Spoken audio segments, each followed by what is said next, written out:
Have you ever pulled off saves that had your goalkeeping coach reacting like this?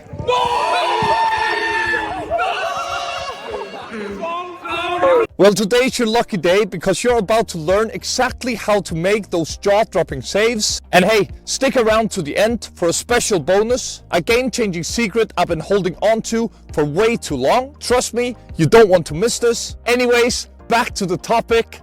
Seeing me fly from side to side seems like a piece of cake, right?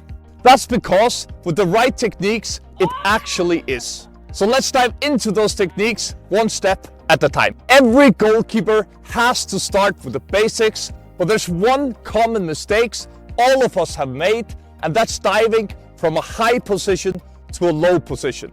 Let me show you why you don't want to do that. When we dive from a high position to a low position, I know this looks a bit dramatic, but it proves my point. But setting up too high, you can see how difficult, if not impossible, it would be for me to reach that top corner.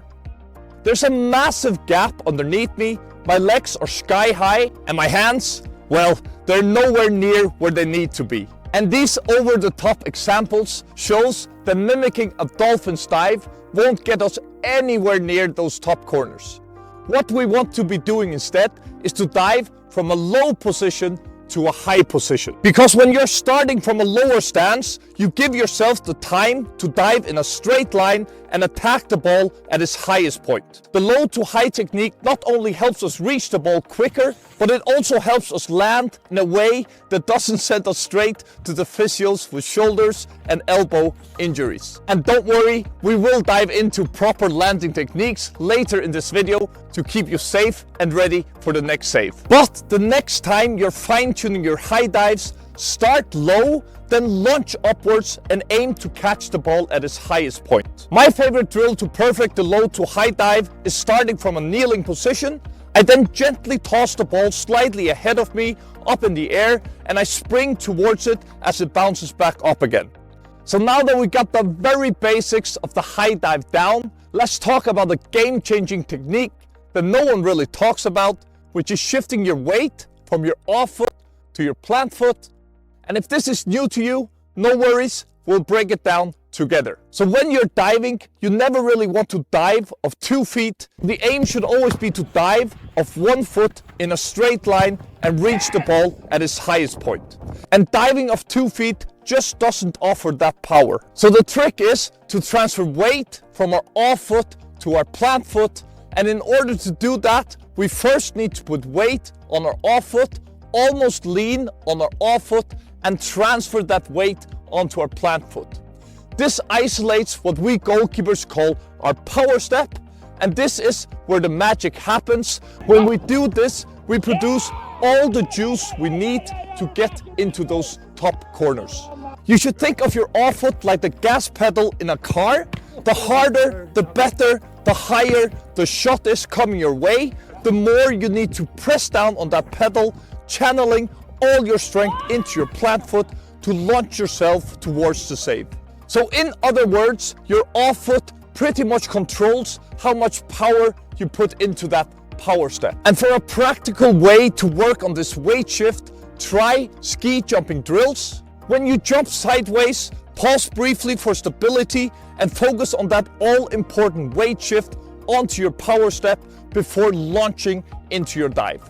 Okay, so we're about to get a bit technical, but I promise it'll click in a bit, so stick with me, it'll all make sense in a moment. So when you have successfully shifted your weight from your off foot to your power step, you don't just want to stomp down on your power step.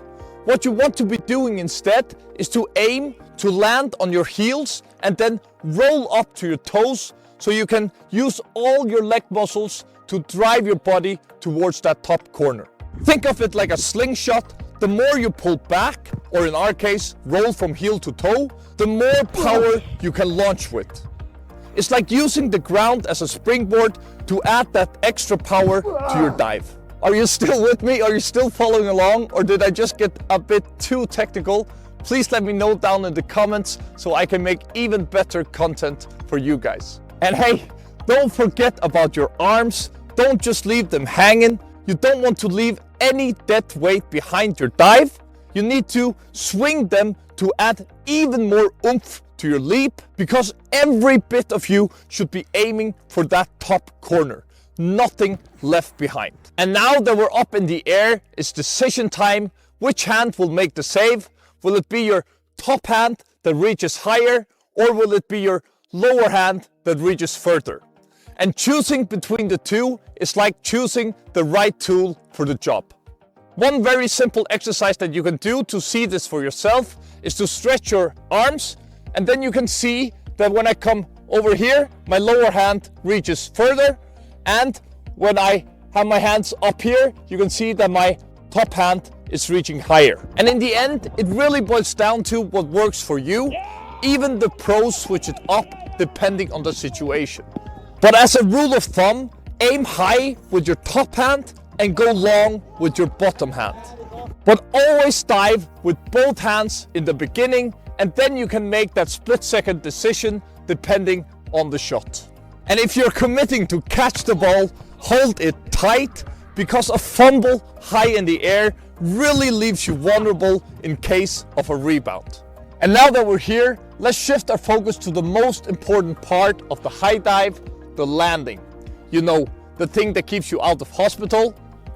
You always want to protect your elbows, your shoulders, and your knees, because frequent hard landing on these joints will cut your goalkeeping career short. And what many goalkeepers also do is that they stretch out their arm so the side of their torso takes the hit.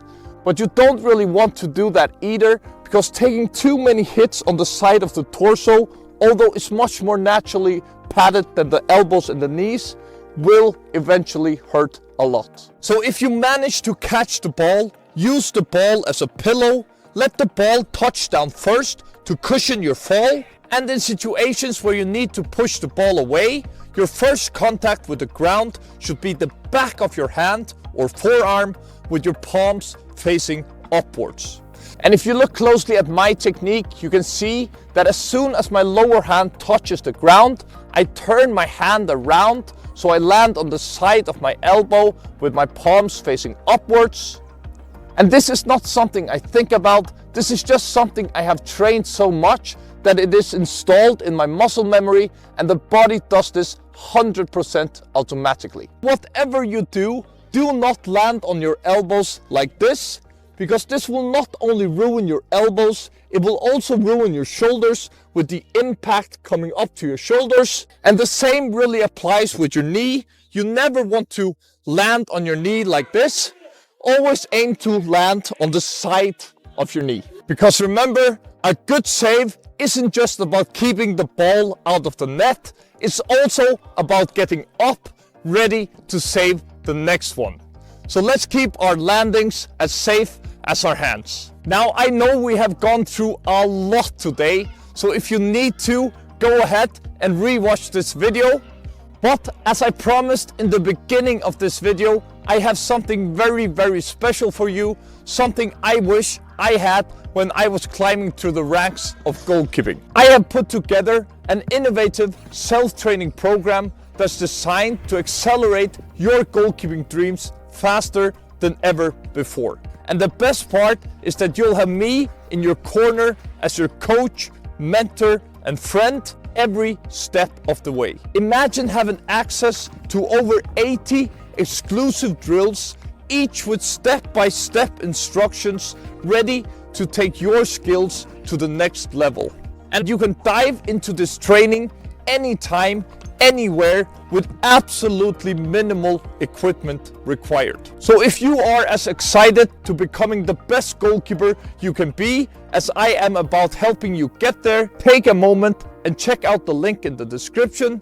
Together, I know we can turn those goalkeeping dreams of yours into reality. So now that you know everything there is to know about making those jaw-dropping top corner saves that will not only impress your coach, but everyone watching as well, it's time for you to dive into low diving secrets that no one is teaching you.